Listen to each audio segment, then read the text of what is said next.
ఒక తోటలో అందమైన ఒక చిన్న కూరగాయల గ్రామం ఉంది. అక్కడ రోజీ అనే ఒక బీట్రూట్ ఉంది. అది ఎప్పుడు కూడా చాలా ఉత్సాహంగా గంతులు వేస్తూ ఉంటుంది. అక్కడే శామీ అనే ఒక గుమ్మడికాయ ఉంది. అది చాలా తెలివిగా ఆలోచిస్తుంది. అంతేకాదు దయగలది కూడా. అక్కడే పిప్ అనే ఒక మిరపకాయ ఉంది. అది చాలా తుంటరిది. అది చేసే పనులు అందరికీ నవ్వు తెప్పిస్తూ ఉంటాయి. ఇలా ఉండగా ఒకరోజు మధ్యాహ్నం, hi Sammy, how are you? I'm fine Rosie, నువ్వెలా ఉన్నావు? నేను బాగానే ఉన్నాను. కానీ శామీ, మనం నిధివేట చేద్దామా? ఈ తోట చుట్టూ నేను మెరిసే రంగురాళ్లను కూడా దాచాను. నిధివేట? అది చాలా సరదాగా అనిపిస్తుంది రోజీ. అయితే మనం ఎక్కడ ప్రారంభించాలి? నేను నీకోసం క్లూస్ తో ఒక మ్యాప్ సిద్ధం చేశాను. చదువుతాను, విను. శామీ, ఇది మొదటి క్లూ. సూర్యకిరణాలు నృత్యం చేసే చోట తేనెటీగలు తక్కువగా మ్రోగుతాయి. అక్కడ ఒక మెరిసే గులకరాయి దాక్కుని ఉంది. అంతేకాదు పొడవైన పువ్వులు కూడా పెరుగుతాయి. నిధివేట, నిధివేట, ఇటువంటి ఆటలంటే నాకు చాలా ఇష్టం. శామీ, రోజీ, నేను కూడా మీతో వస్తాను. సరే పీప్, వద్దు గాని. మేం వద్దంటే మాత్రం నువ్వు మానేస్తావా? కానీ నీ తుంటరి పనులు చేయకక్కడ. సరే సరే, మీరిద్దరూ గొడవ పడకండి. ఇక ప్రారంభిద్దాం. పొడవైన పువ్వులు అంటే ప్రొద్దుతిరుగుడు పూలు కావాలి అంటూ వారు ముందుకు సాగారు. రోజీ కూడా వారి వెంటే నడిచింది. రోజీ, పీప్, మనం పొద్దుతిరుగుడు తోట దగ్గరకు వచ్చాము. చూసారా, ఇక్కడ తుమ్మెదలు కూడా చాలా తక్కువగా ఉన్నాయి. పదండి, మనం తోట లోపలికి వెళ్దాము అంటూ వాళ్ళు బయలుదేరారు. ఒకవైపు శామీ మ్యాప్ని క్షుణ్ణంగా చదువుతూ ఉంటే పిప్ ఇలా చేస్తున్నాడు. ఇక్కడ ఏదో మిగులుతున్నట్టుంది. అమ్మో, గొంగలి పురుగు! ఇదంటే నాకు చాలా భయం.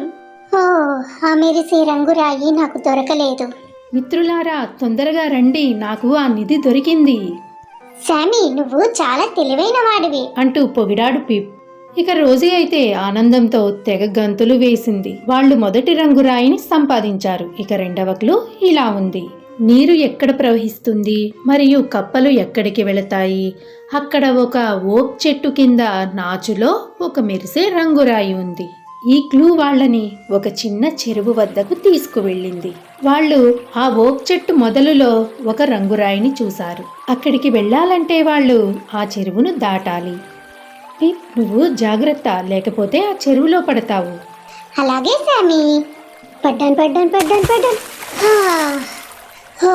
Thank you Shami. వాళ్ళు ఆ చెరువును దాటారు. ఓక్ చెట్టు మొదలులో ఉన్న ఆ రాయిని కూడా సంపాదించారు. మనం సాధించాం పీప్. వాళ్ళు రెండవ క్లూను కూడా ఛేదించారు. అంతేకాదు ఈ ప్రయాణంలో వాళ్ళు ఒకరిని ఒకరు తెలుసుకున్నారు. రోజీ వేగంగా మరియు బలంగా ఉండేది. ఇక శామ్ ఎల్లప్పుడూ ఆలోచనాత్మకంగా ఇంకా ఓపికగా ఉండేవాడు. ఇక పిప్ ఎల్లప్పుడూ ఉల్లాసంగా అందరినీ నవ్విస్తూ ఉండేవాడు. క్యారెట్లు ఎక్కడ పడుకుంటాయి, పురుగులు ఎక్కడ నివసిస్తాయి, అక్కడ అతిపెద్ద నిధి ఉంది, మీరు దానిని భూమి లోపల కనుక్కొంటారు అని చివరి క్లూ చదవబడింది. వాళ్ళు సంతోషంతో పాటలు పాడుకుంటూ క్యారెట్ తోట వైపు ప్రయాణించారు. అక్కడ వాళ్ళకి ఒక మాట్లాడే క్యారెట్ కనిపించింది. హాయ్, నా పేరు కార్నియల్. మీరు నిధి కోసం చూస్తున్నారా? అవును మిస్టర్ కార్నియల్. అయితే అది ఎక్కడ ఉందో నేను చూపిస్తాను, పదండి అంటూ కార్నియల్ వాళ్ళని ఒక తవ్విన రంధ్రం వైపు తీసుకువెళ్ళి చూడమన్నాడు.